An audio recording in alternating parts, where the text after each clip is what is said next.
वक्त बीतेगा, सपने टूटेंगे, लोग छूटेंगे और तुम हर बार ज़िंदगी में कुछ नया सीखोगे। मेहनत बरकरार रखना, एक दिन तुम ज़रूर जीतोगे। एक दिन तुम ज़रूर जीतोगे।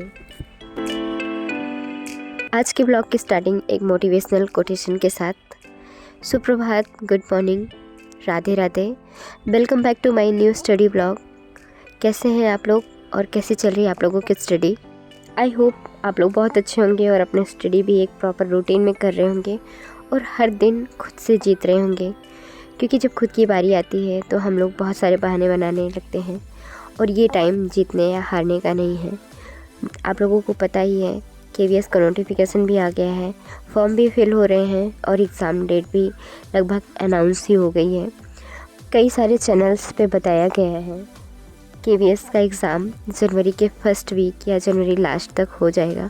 तो इस बार हम लोगों के पास टाइम बहुत कम है और मेहनत भी बहुत करनी है। सिलेबस भी चेंज है, टाइम कम है और सिलेबस ज़्यादा। इस बात को आप अपने माइंड में बार बार रिपीट करके अपना टाइम वेस्ट ना करके अपनी स्टडी पर फोकस कीजिए, क्योंकि टाइम प्रॉपर सबके लिए उतना ही है।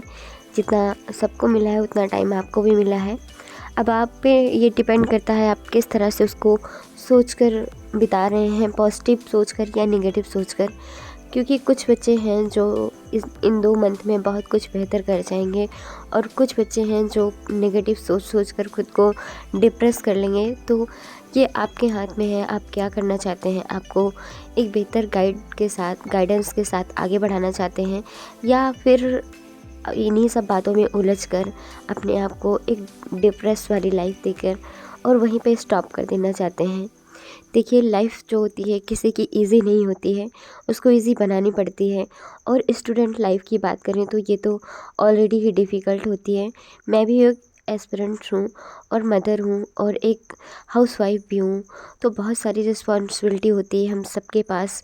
और इन सब को मैनेज करके अपने सपनों के लिए जीना, अगर आप इन सब हालात से भी जूझ कर अपने लिए टाइम निकाल रही हैं और अपने सपनों को ज़िंदा रख रही हैं, तो यकीन मानिए आपसे बड़ा योद्धा कोई नहीं होता।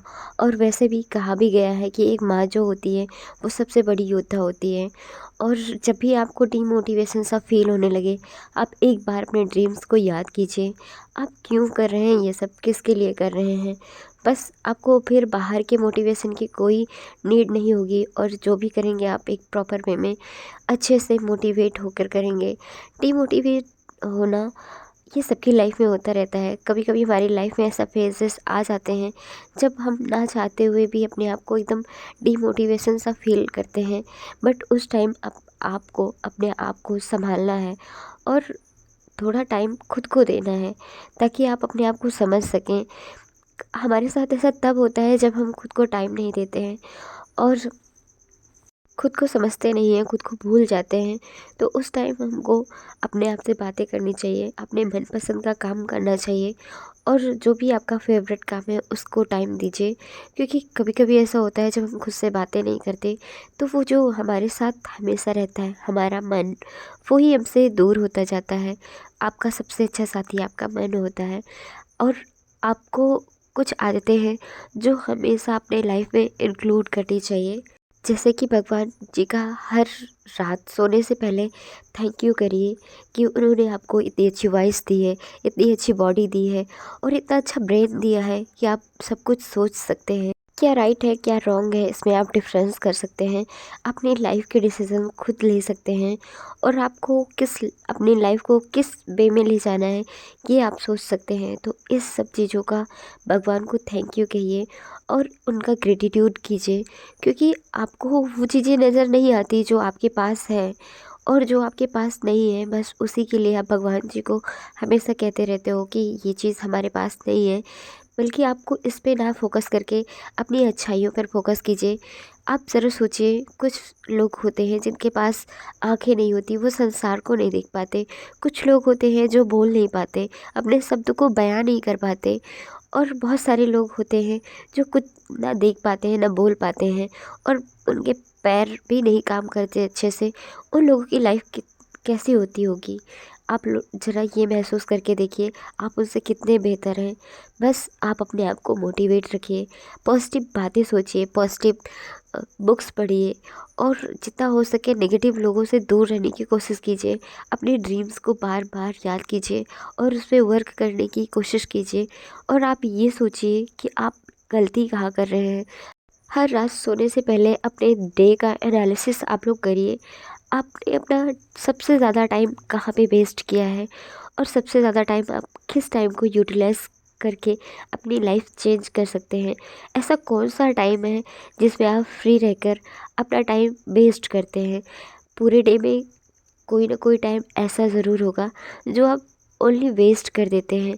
उस टाइम को आप अपने किसी भी काम में, जो भी आपके पसंद का वर्क है, उसमें आप यूटिलाइज़ कीजिए और फिर देखिए आपके अंदर कितना चेंजमेंट और कितना कॉन्फिडेंस आ जाता है। पता है, जब आप टाइम को एक करेंसी की तरह यूज़ करने लगेंगे तब आपको समझ में आएगा कि करेंसी तो है, हमारे पास फिर से आ जाती है, बट टाइम को हम दोबारा नहीं पा सकते। तो आप अपने टाइम का महत्व समझिए, उसकी वैल्यू समझिए, उसको अच्छे से यूटिलाइज़ कीजिए। और आपने सुना भी होगा कि जिसने समय को समझ लिया है, समय के महत्व को समझ लिया है, उसने अपना जीवन ही चेंज कर लिया है। तो प्लीज़ आप लोग अपने टाइम का सही से यूटिलाइज़ कीजिए और अपने लिए प्रॉपर टाइम निकालिए। बहुत नहीं, आप अपने लिए 1 से 2 घंटे का टाइम निकालिए। और जब आप खुद पर 1 से 2 घंटे देने लगेंगे तो आप देखिएगा वो ग्लो आपके चेहरे पर अलग से ही दिखाई देगा, वो कॉन्फिडेंस आपका ऊपर से ही दिखने लगेगा। फिर आपको किसी से रिस्पेक्ट मांगने की ज़रूरत नहीं होगी, खुद ब खुद लोग आपकी रिस्पेक्ट करने लगेंगे, आपकी वैल्यू बढ़ जाएगी और आप एक अलग ही नज़र आने लगेंगी। और जब आप खुद से प्यार करेंगी ना, तो सारी दुनिया आपसे प्यार करेगी और ये दुनिया उसी को महत्व देती है जो खुद की वैल्यू करता है। तो आप खुद की वैल्यू कीजिए, कोई आपकी तारीफ़ करे या ना करे, आप खुद की तारीफ़ कीजिए, आप खुद की प्रशंसक बनिए। ये दुनिया किसी की तारीफ़ नहीं करती जब तक वो खुद की तारीफ़ और खुद की वैल्यू नहीं करता। तो आप एक स्ट्रॉन्ग लेडी हैं और आप किसी पर डिपेंड ना होकर खुद पर डिपेंड बनिए और खुद की प्रशंसा भी खुद कीजिए और खुद को रिवॉर्ड भी खुद दीजिए। आजकल का ज़्यादा से ज़्यादा टाइम हम लोगों का फ़ोन स्क्रॉलिंग में वेस्ट होता है, जो कि बेकार है, एकदम किसी काम का नहीं है। आप अपने उस टाइम को 10 मिनट 5 मिनट सेव करके किसी अच्छी सी बुक्स पढ़ने में निकालिए।